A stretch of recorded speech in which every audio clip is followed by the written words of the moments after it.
Bonjour à toutes et à tous.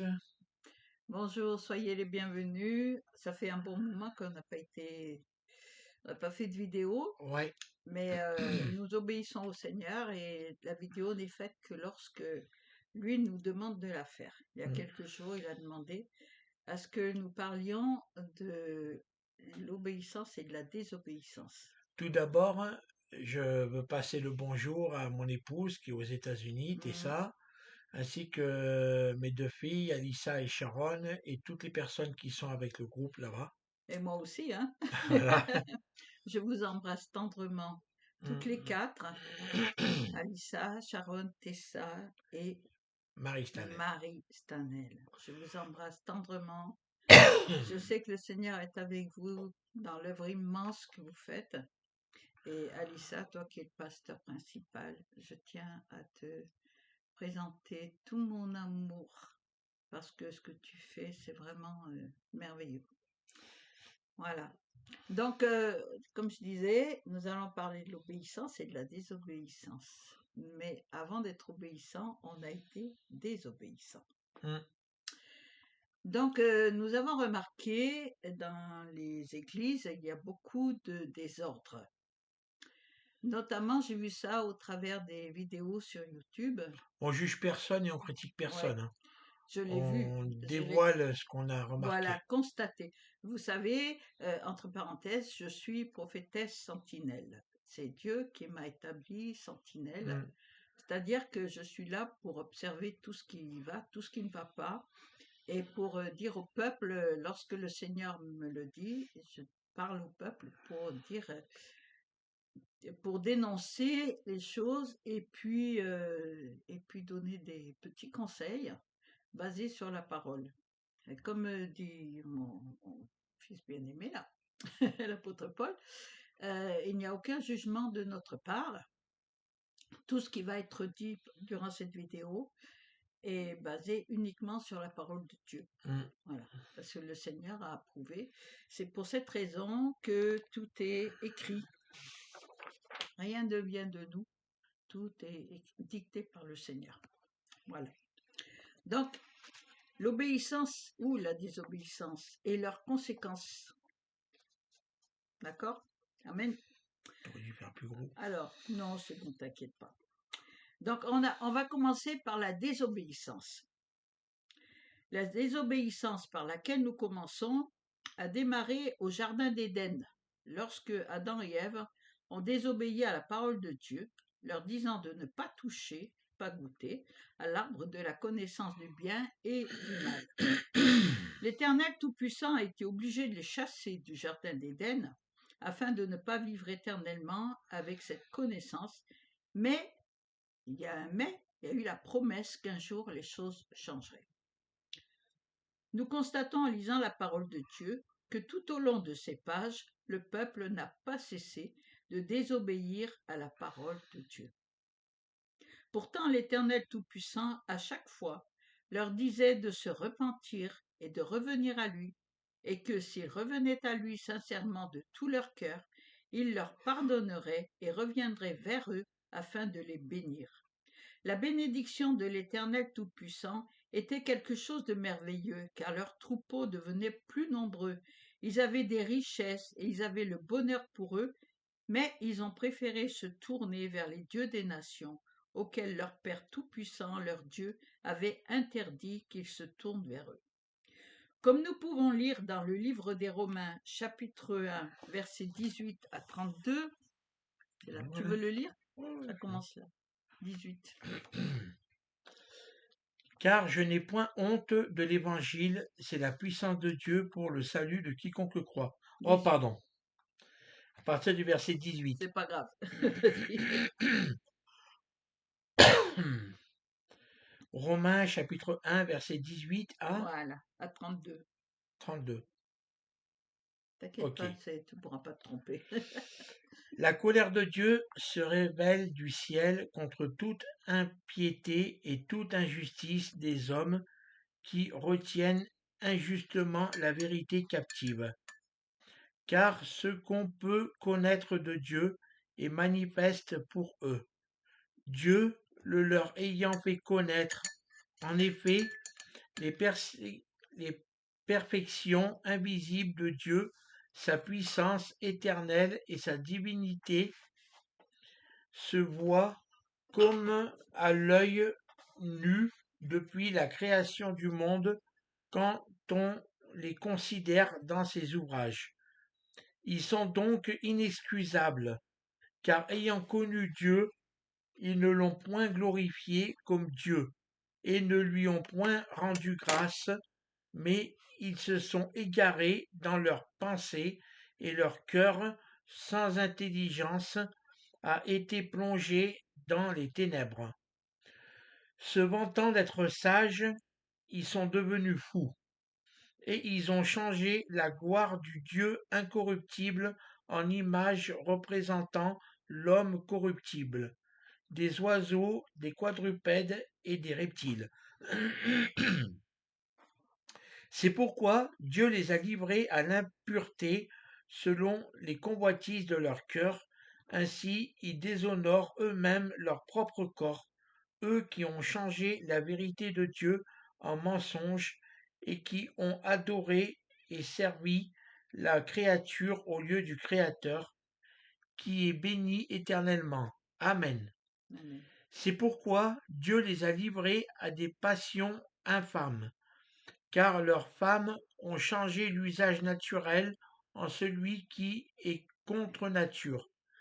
Et de même, les hommes abandonnant l'usage naturel de la femme et sont enflammés dans leurs désirs les uns pour les autres, commettant homme avec homme des choses infâmes et recevant en eux-mêmes le salaire que méritait leur égarement.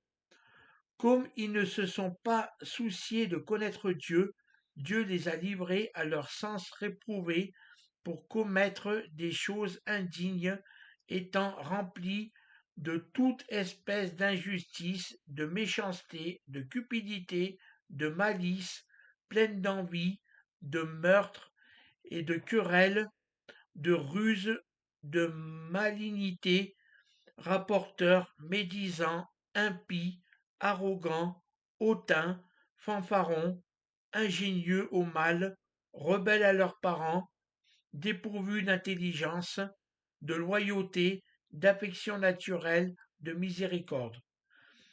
Et bien qu'ils connaissent le jugement de Dieu, déclarant dignes de mort ceux qui commettent de telles choses, non seulement ils les font, mais encore ils approuvent ceux qui les font. Amen. Amen. Là, c'est- Il n'y a pas besoin, je pense que tout le monde a Ah, compris. ouais, tout le monde a compris, ouais. Il y a beaucoup de personnes qui se disent chrétiens, mais ne suivent pas la parole de Dieu. Ils vont, ils vont dire qu'ils appartiennent à Dieu, qu'ils appartiennent à Christ, mais ils font ce qu'ils veulent. Alors, c'est pas un chrétien, ça. Chrétien veut dire disciple de Christ. Ouais. Alors, Il y a chrétiens et religieux. et à partir du moment où nous ne suivons pas la parole de Dieu, eh bien, nous sommes condamnables. Et nous devons nous repentir sincèrement et nous détourner de toutes nos mauvaises voies, comme il est écrit dans 2 Chroniques 7, verset 14. Si mon peuple, sur qui est invoqué mon nom, s'humilie, prie et cherche ma face, et s'il se détourne de ses mauvaises voies, je l'exaucerai des cieux, je lui pardonnerai son péché et je guérirai son pays. Ouais, C'est dans 2 Chroniques, chapitre 7, verset 14. ouais. Quelles sont les conséquences de la désobéissance? Eh bien, c'est tout simplement de se retrouver à la fin des temps dans le puits de l'enfer, qui est réservé pour ceux qui ont connu le Seigneur ou entendu parler du Seigneur Jésus-Christ et ont refusé de le suivre entièrement. Lorsque nous disons accepter le Seigneur Jésus-Christ dans notre cœur, nous devons le suivre entièrement, complètement, et non faire ce que nous désirons, car c'est par grâce que nous sommes sauvés, et tout concourt au bien de ceux qui aiment Dieu. En plus de cela, il y a une chose très importante, à savoir comme le rappelle l'apôtre Paul, mon fils bien-aimé, qui est là, présent à côté de moi, c'est que nous n'avons pas la paix, c'est tout. Lorsque nous faisons ce que nous désirons, comme a fait le peuple élu, eh bien la conséquence, c'est que non seulement nous n'avons pas la paix, mais en plus de ça, nous sommes sans cesse inquiets, tourmentés pour des choses qui n'en valent vraiment pas la peine. Mm. Pour tous ceux à qui cela arrive, eh bien, je leur conseille, d'après la parole de Dieu, c'est de se repentir et de cesser d'agir comme le peuple de Dieu agissait dans le désert, même après, hein, Mm. et de savoir que Dieu est le Tout-Puissant, c'est notre Père, c'est notre Créateur. Oh, qu'est-ce que tu fais, toi? Je règle mieux. Faut bien que bébé s'amuse. Non, je règle mieux. Je plaisante. C'est notre Créateur et le Seigneur Jésus-Christ a été envoyé, lui qui était Dieu, sous forme d'homme, afin de pouvoir nous montrer que lui aussi a connu comme nous la faim, la soif, le froid, la souffrance, et qu'il nous comprend et qu'il peut nous aider justement en nous donnant la paix qui n'a rien de comparable à la paix du monde. Et cela, eh bien, ça nous permet justement d'affronter n'importe quelle situation en sachant qu'il est là avec nous et qu'il nous aide, qu'il nous conseille, qu'il nous dirige. On ne doit pas s'adresser aux êtres humains, on s'adresse à lui. Comme il est écrit, si tu te mets dans ta chambre, tu t'enfermes et tu pries à ton Dieu qui est là dans le secret, il t'écoute. Voilà, et il t'exaucera. Mais pour ça, il faut avoir un cœur sincère, il ne faut pas faire n'importe quoi.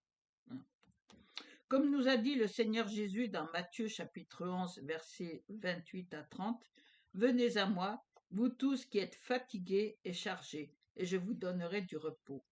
Prenez mon joug sur vous et recevez mes instructions, car je suis doux et humble de cœur, et vous trouverez du repos pour vos âmes, car mon joug et mon fardeau, car mon joug est doux et mon fardeau léger. » La repentance, l'amour et le pardon seront prêchés en son nom.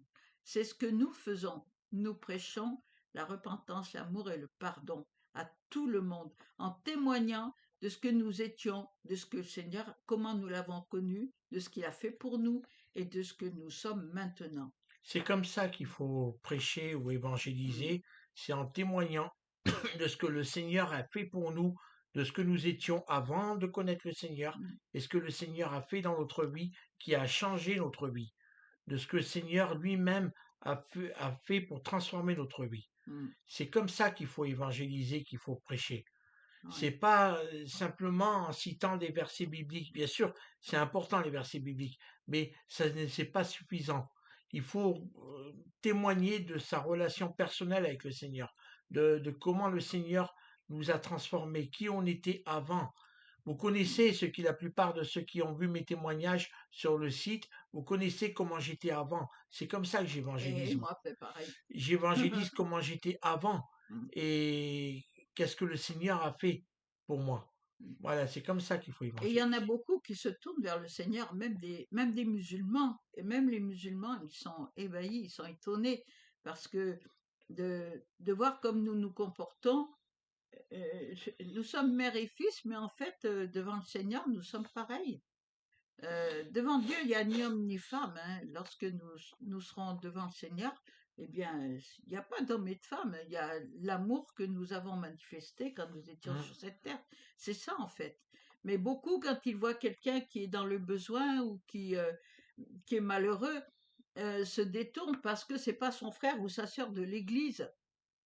Franchement, j'ai vu ça, moi, ça fait trop mal. Et ils osent se faire appeler chrétiens, ces Ça gens-là. fait trop mal. Et ils vont évangéliser dans les rues, ils vont faire. Et quand ils sont seuls dans leur coin, ils se comportent vraiment. Ou alors dans les églises, vous les voyez qui discutent entre eux pendant que le pasteur il prêche. Je sais pas moi, mais franchement, c'est pas une attitude qui plaît à Dieu, ça. Parce que lorsque vous vous adressez à Dieu, il vous écoute. Mais même quand vous ne vous adressez pas à lui, il vous regarde, il vous observe. Il nous observe tous. Quand nous sommes seuls ou quand nous sommes avec des autres personnes, ils nous observent. nous sentons sa présence. Et nous lui parlons, comme nous lui parlons et nous l'écoutons par la parole ou dans le silence, il nous révèle des choses. C'est le Seigneur qui m'a tout appris, moi. J'ai pas été dans des écoles et tout ça. Moi, j'ai pas été m'inscrire dans des endroits où on apprend. Non, c'est tout l'Esprit de Dieu qui m'a enseigné. C'est lui qui m'a fait, qui m'a enlevé tout ce qui était démoniaque en moi. C'est lui qui m'a guéri de tout ça. La lettre tue, mais l'esprit vivifie. Exactement. Et moi, je peux dire une chose, c'est que je rends grâce à Dieu parce que, vous voyez, moi j'ai un problème, c'est la santé. Bon, j'ai de l'arthrose, j'ai déjà 2 opérations qui ont été faites, je vais en avoir 3 autres encore. Mais je rends grâce à Dieu parce que le Seigneur sait m'utiliser, il a sa façon de m'utiliser dans, alors que je suis chez moi, que je ne peux pas sortir. C'est les gens qui viennent d'ici, les personnes qui viennent d'ici, à qui je parle du Seigneur, à qui je témoigne. Et rien que la façon dont nous nous comportons, déjà, les personnes sont toutes étonnées parce qu'elles disent qu'on ne voit pas ça ailleurs. C'est dommage. Franchement, c'est dommage.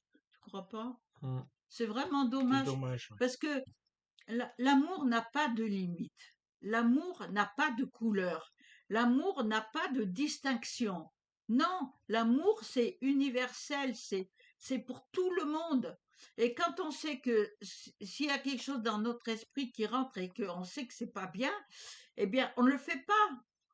On Hmm. va le faire, oh, parce que j'en ai envie, je vais le faire. Non, parce qu'on sait que ça va faire de la peine à notre Seigneur. Alors on lui obéit, on obéit à sa parole. Sa parole, c'est quoi? C'est de l'aimer, notre Seigneur, de tout notre cœur, toute notre âme et toute notre force. Et de l'aimer, et de nous aimer entre nous, et d'aimer tout le monde sans distinction. Moi, que ce soit une personne qui soit musulmane ou une catholique ou n'importe, même quelqu'un SDF dans la rue, mais moi, je l'aime de la même manière, même si c'est un brigand, je l'aime. Parce que Dieu, il l'aime. Dieu aime les prostituées. Dieu est Dieu, amour. Dieu aime les brigands. Dieu aime les voleurs. Dieu aime les menteurs. Ce qu'il Mais il n'aime n'aime pas, c'est pas le ces péché. mensonges. Voilà. Ce qu'il n'aime pas, c'est la façon d'agir de la personne. Donc, il nous pousse tous au fait, le but, c'est que justement, on ne le fasse pas. Vous comprenez? C'est ça le plus important. C'est que si on sait que c'est mal, on ne le fait pas. On ne le fait pas pour avoir quelque chose ou parce qu'on a peur. On est là, ah, attention, il va nous frapper. Non, c'est pas ça du tout. Nous, on le fait pas parce qu'on aime le Seigneur. Parce qu'on aime le Seigneur et qu'on a envie de le voir nous sourire, même si on le voit pas, mais on sait qu'il est content parce que on agit par amour partout. Voilà. Voilà les Hmm. conséquences de la désobéissance. Alors ça, c'était la partie que le Seigneur m'avait demandé de faire sur la désobéissance.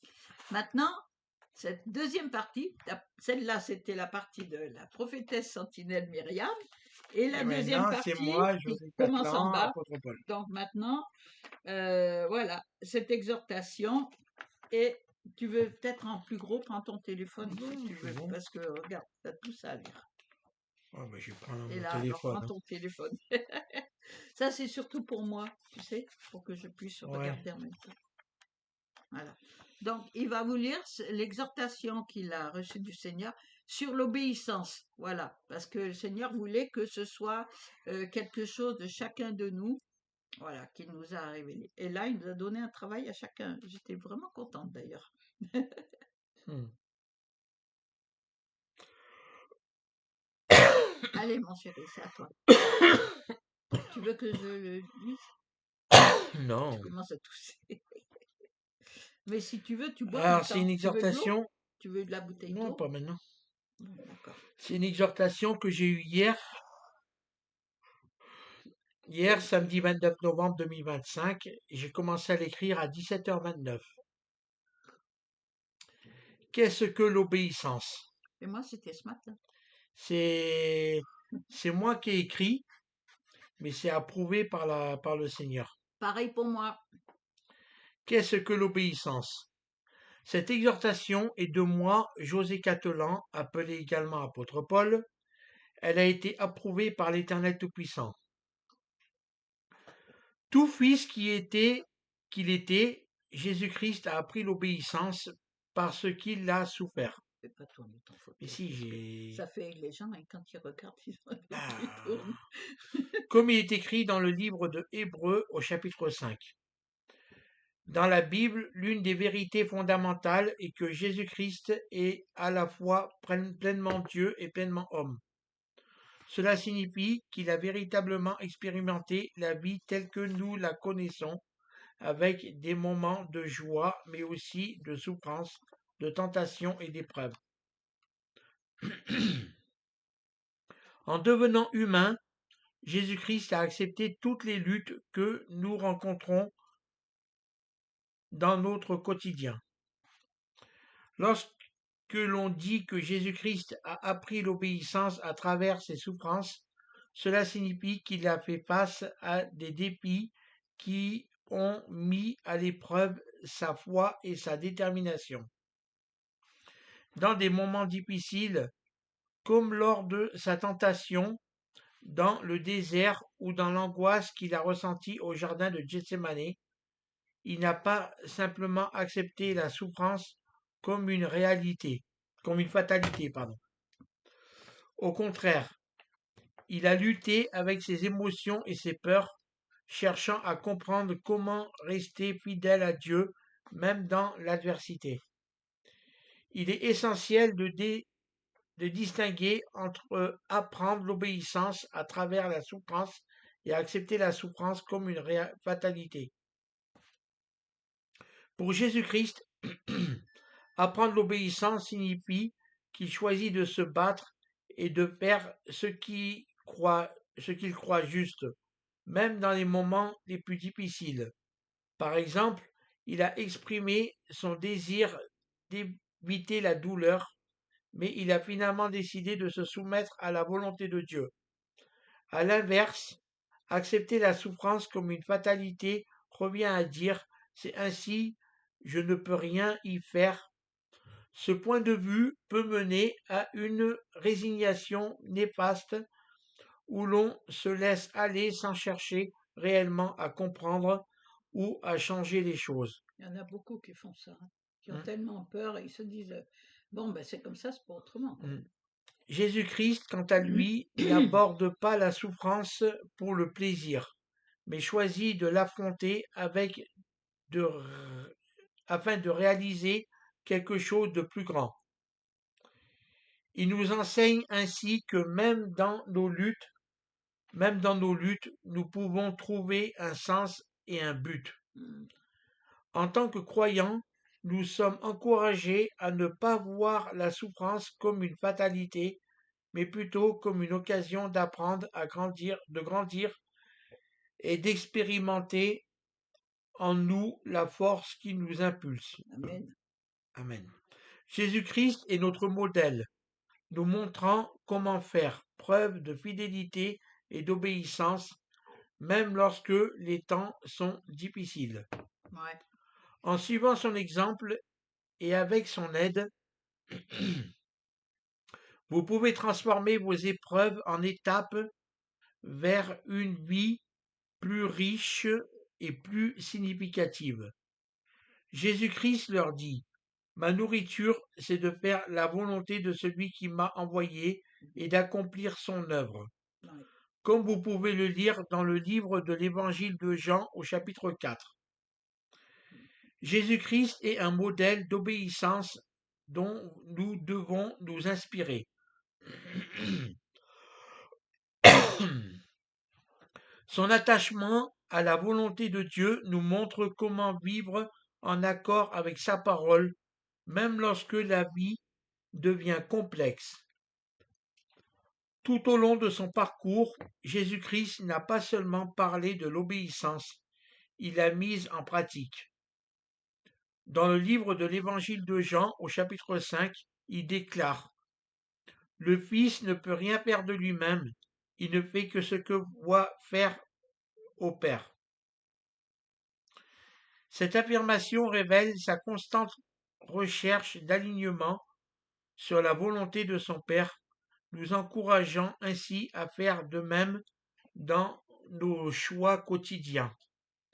Un moment particulièrement marquant est sa prière au jardin de Gethsémani, juste avant sa crucifixion. Dans cette situation tragique, pleine de tension et d'angoisse, il prie, non pas ma volonté, mais la tienne, comme vous pouvez le lire dans le livre de l'évangile de Luc au chapitre 22. Tu veux que je lise? Non, je vais le lire. Luc chapitre 22. Non, c'est avant. Non, on va pas lire tout le chapitre Qui 22. est? Non, mais ta dernière Pâque, institution de la scène. Voilà, c'est le plus grand. Non, c'est pas là. Jésus avertit Pierre de son reniement. C'est pas là. Trahison de Judas. Agonie, voilà. Agonie de Jésus dans le jardin de Gethsémani. Je le lis si tu veux. Non. D'accord. Après être sorti, il alla selon sa couronne à sa coutume, à la montagne des Oliviers. Ses disciples suivirent. Lorsqu'il fut arrivé dans ce lieu, il leur dit, priez afin que vous ne tombiez pas en tentation. Puis il s'éloigna d'eux à la distance d'environ un jet de pierre. Et s'étant mis à genoux, il pria, disant, Père, si tu voulais éloigner de moi cette coupe, toutefois que ma volonté ne se fasse pas, mais la tienne. Voilà. Alors un ange lui apparut du ciel. Alors un ange lui apparut du ciel pour le fortifier. Tu dis ça. Étant en agonie, il priait plus instamment, et sa sueur devint comme des grumeaux de sang qui tombaient à terre. Après avoir prié, il se leva et vint vers les disciples qu'il trouva endormis de tristesse. Il leur dit, pourquoi dormez-vous? Levez-vous et priez afin de ne pas tomber, que ne tombiez pas en tentation. Hmm. Mais je voulais pas, je voulais qu'ils Mais si, lisent c'est bon. eux. Ouais, mais c'est bon, ils vont le relire comme Je ça. l'ai lu. Bon, je continue. Oui, vas-y. Non, parce que tu m'as fait interrompre Bon, c'est le. pas grave. C'est ça le plus important. Ça, c'était après. T'aurais Je pas sais pu plus où le, j'en suis. t'aurais pas pu le lire après. Mais si. Le modèle Mais d'obéissance. je n'ai pas Épisode besoin de le d'Hubert. lire après. Ils l'auraient lu dans leur Bible. Oui. Cet épisode illustre sa soumission à la volonté de Dieu, même face à une épreuve terrifiante. Ce modèle d'obéissance, même devant la douleur, peut résonner en chacun de nous, surtout lorsque nous sommes confrontés à des décisions difficiles ou à des moments de doute.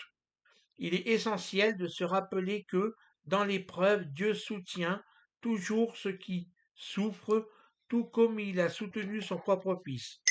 Jésus-Christ a trouvé la force nécessaire dans sa tentation avec le Père, et nous aussi, nous pouvons nous appuyer sur cette même force divine. L'obéissance de Jésus-Christ ne s'arrête pas là.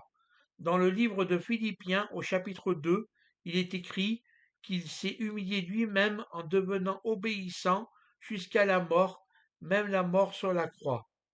Cela démontre que l'obéissance à Dieu peut exiger de grands sacrifices, même mais elle a aussi le pouvoir de provoquer des changements profonds et positifs. Si vous traversez des moments d'incertitude ou de lutte, rappelez-vous que suivre la volonté de Dieu peut apporter la paix intérieure, même au cœur de la tempête. Tout comme Jésus-Christ, vous pouvez chercher à comprendre ce que Dieu attend de vous dans ces circonstances. Il ne s'agit pas d'une pression ou d'une obligation, mais d'une invitation à trouver votre chemin avec une constance croissante, Confiance. avec une confiance croissante, merci, en ce qui est juste. En vous inspirant de l'exemple de Jésus-Christ, vous pouvez apprendre à faire des choix réfléchis, même lorsque cela semble difficile. Chaque pas vers l'obéissance devient un pas vers une vie plus enrichissante pour vous mais aussi et surtout alignés sur l'attente de Dieu.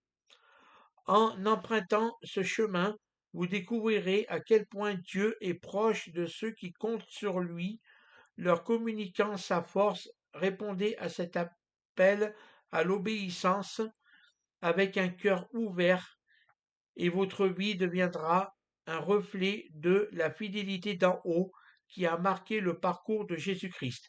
Exhortation venant de moi-même, José Catelan, appelé également apôtre Paul, ce jour, le samedi 29 novembre 2025. Petite parenthèse, moi je subis actuellement les conséquences d'une désobéissance au niveau de ma santé. Seigneur, il m'avait prévenu avant par rapport à mon diabète. Il m'avait prévenu avant qu'il fallait que je prenne mes médicaments. Il a été passé par ma maman, par d'autres personnes, par des médecins, par des personnes, comme quoi, pour l'instant, j'étais juste sous comprimé à prendre tous les jours et que j'avais pas besoin d'autre chose pour l'instant.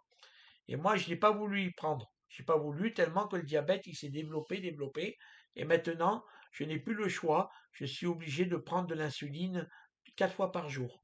4 fois par jour. Une insuline lente le matin, tous les matins, et une insuline rapide avant chaque repas, plus les comprimés.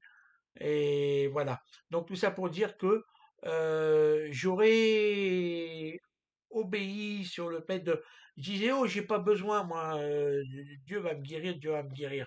Oui, Dieu, il m'aurait guéri si j'aurais pris déjà les comprimés dès le début. Le diabète, il se serait stabilisé et il aurait pu Sauf disparaître. tu fais bouger la Voilà, table. il aurait pu disparaître. Mais le fait que je n'ai pas écouté, je n'ai pas voulu prendre les. Parce que Dieu, il a quand même mis les médicaments aussi pour nous soigner. Bah oui, lui qui était médecin, hein. Eh oui, donc tout ça pour dire que je n'ai pas voulu prendre le médicament. J'ai pas voulu, je disais Dieu, Dieu, Dieu, il va me guérir, il va me guérir. Il y en a beaucoup qui font ça, Il y en a hein. beaucoup qui font ça. Beaucoup. Résultat, le diabète, il s'est développé et maintenant, je suis obligé de prendre de l'insuline, plus le comprimé, plus d'autres choses. Voilà. Donc tout ça pour dire que j'aurais obéi dès le départ, j'aurais pris mon médicament, j'aurais plus besoin de rien peut-être actuellement. Bah, c'est pareil pour moi. Si je m'étais arrêtée quand j'étais vraiment pas bien, quand je travaillais, si je m'étais arrêtée, j'aurais eu moins, les conséquences auraient été moins graves que ce qu'elles sont actuellement. Bon, c'était encore différent parce que il y avait une histoire de finances pour que je remonte la pente et tout, et donc, mais, mais si je m'étais arrêtée, le Seigneur me l'a dit. Il m'a dit, c'est parce que je ne me suis pas arrêtée, je ne me suis pas reposée, je n'ai pas pris des temps de repos à cause de mon arthrose. Résultat, ça s'est aggravé à tel point qu'après, je pouvais même plus marcher. Il faut faire attention parce que souvent, nous pensons que Dieu va guérir, mais les médecins, ils sont là pour quoi? Pendant longtemps, j'ai cru la même chose, moi, hein. J'ai dit, oh, c'est pas grave, Dieu va me guérir quand j'ai un gros rhume ou n'importe quoi. Oh, mais Dieu va me guérir, c'est rien, j'ai pas besoin de prendre des médicaments. Ouais, tu parles. La preuve, c'est qu'après, c'est encore pire. Dieu, il intervient Quand nous, on peut quand rien faire. l'homme ne peut rien. Ouais. Ce qui est impossible à l'homme est possible à Dieu. Ça veut dire ce qui est impossible aux hommes est possible à Dieu. Ça veut dire si nous pouvons faire quelque chose, Dieu ne le fera pas à votre place. Dieu ne fera rien que vous pouvez faire vous-même. C'est vous qui faites. Il est écrit, et c'est vrai, aide-toi, le ciel t'aidera. Bon, ça veut dire C'est que, pas dans la Bible, ça. non, il y en a qui le disent ça. Ouais, c'est pas écrit. C'est pas écrit dans la Bible. Mais il y en a qui disent, aide-toi, le ciel t'aidera. Mais c'est vrai en plus. C'est vrai, c'est pas dans la Bible, mais c'est vrai. Aide-toi, le ciel t'aidera. Ça veut dire, tu fais ce que ta part, tu fais ta part, tu fais ce que tu dois faire toi. Et le Seigneur, il fera ce que toi, tu ne peux pas faire. Mm. Il fera ce que tu ne peux pas faire.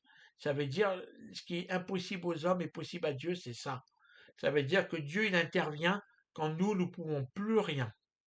Bah, combien de fois, moi, j'ai été dans des situations financières vraiment catastrophiques. Et je disais au Seigneur, je dis, qu'est-ce que je fais? Je vais voir l'assistante sociale. Il m'a dit non, pourtant il y a les assistantes sociales, hein, c'est fait pour ça. Il m'a dit non, c'est moi qui vais t'aider. Et il envoyait les personnes à qui je m'adressais après, à qui il avait ouvert le cœur, et ces personnes acceptaient de toucher leur cœur, ce qui fait qu'ils acceptaient que je paye en plusieurs fois ou que je paye plus tard et tout ça. Mais si il y est arrivé aussi des fois où le Seigneur il m'a dit tu vas aller voir l'assistante sociale et tu vas lui demander. Et je l'ai fait et elle m'a aidé pour certaines situations. Il faut obéir à Dieu. L'obéissance est préférable au sacrifice. Mm. Le seul sacrifice qu'on a, c'est celui de l'action de grâce, parce qu'on a été libéré par grâce. C'est par grâce que le Seigneur nous a sauvés. Comme je disais tout à l'heure, autrefois, et quand Dieu était content du peuple, que le peuple s'était repenti, il multipliait les troupeaux, il multipliait les familles, il multipliait tout ce qui était finance. Maintenant, c'est différent. C'est-à-dire que même les gens qui sont pauvres, on peut être heureux. Nous, financièrement, on va pas dire qu'on est riche parce que c'est pas vrai, Non. mais on n'est pas riche pour nous, mais pour les autres, on l'est. C'est-à-dire que euh, Dieu, il nous dit, le Seigneur nous dit comment, par son esprit, comment faire pour que on puisse s'en sortir. Voilà. Donc, on fait ce qu'il nous dit, et puis on s'en sort et on peut même aider les autres On qui sont devient dans le besoin. SDF, Voilà. sans difficulté financière. Voilà. On n'a pas beaucoup d'argent, mais on arrive à faire comme le Seigneur nous a expliqué par son esprit.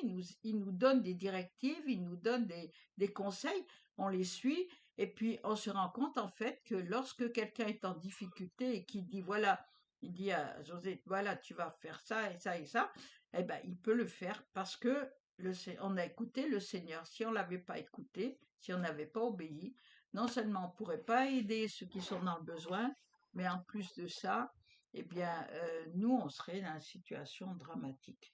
Mm. Et si j'ai insisté pour que tu lises ça, c'était pas parce que les autres doivent pas le lire, c'était pour insister sur l'agonie Mm. dans laquelle il était.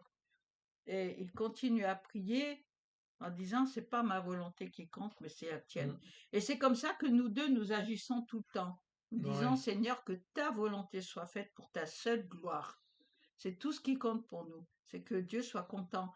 Parce que quand, quand nous voyons le bonheur que nous donnons à ceux qui sont en face de nous, par une parole, par un témoignage, eh bien, euh, pour nous, c'est comme si on nous avait donné, je crois, tout ce qui est sur la terre de plus beau. Ça a plus de valeur Mm. pour nous que n'importe quoi, parce qu'on voit le bonheur qu'on a mis dans le cœur de la personne qui est en face de nous. Et je crois que c'est ça qui est le plus important. Mm. Ouais, Qu'est-ce que t'en c'est ça qui est penses, le plus important. hein? Voilà, Bon. je crois que c'est bon, là, on a Mm. fini. On est à Ouais. combien de temps, là? 38 Tu vois? minutes et Ah oui, 30 c'est secondes. vrai, j'avais pas vu. Non, 38-29, 38-30. Ça a été plus rapide que moi. Voilà. Alors, moi, la prophétesse sentinelle Myriam.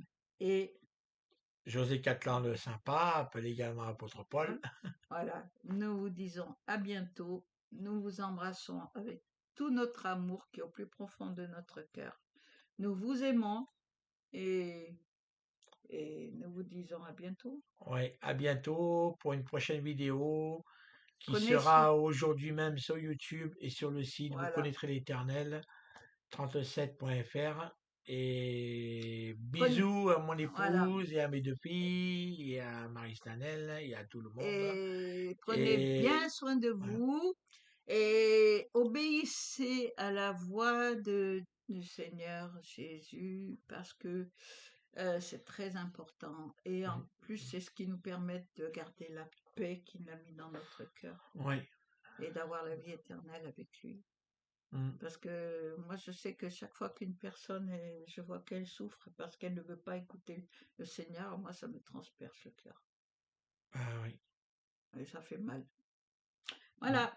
À bientôt. Bisous, à bientôt tout le monde. À bientôt. Prenez soin de vous Shalom. et marchez toujours dans l'amour et la repentance. Ah oui, le pardon Et le pardon. et la sanctification. Parce que sans Jésus, on ne peut pas être sanctifié. C'est Ouais, son sang qui nous purifie. allez, bisous à tout le monde. Soyez Bisous. bénis. Bye bye.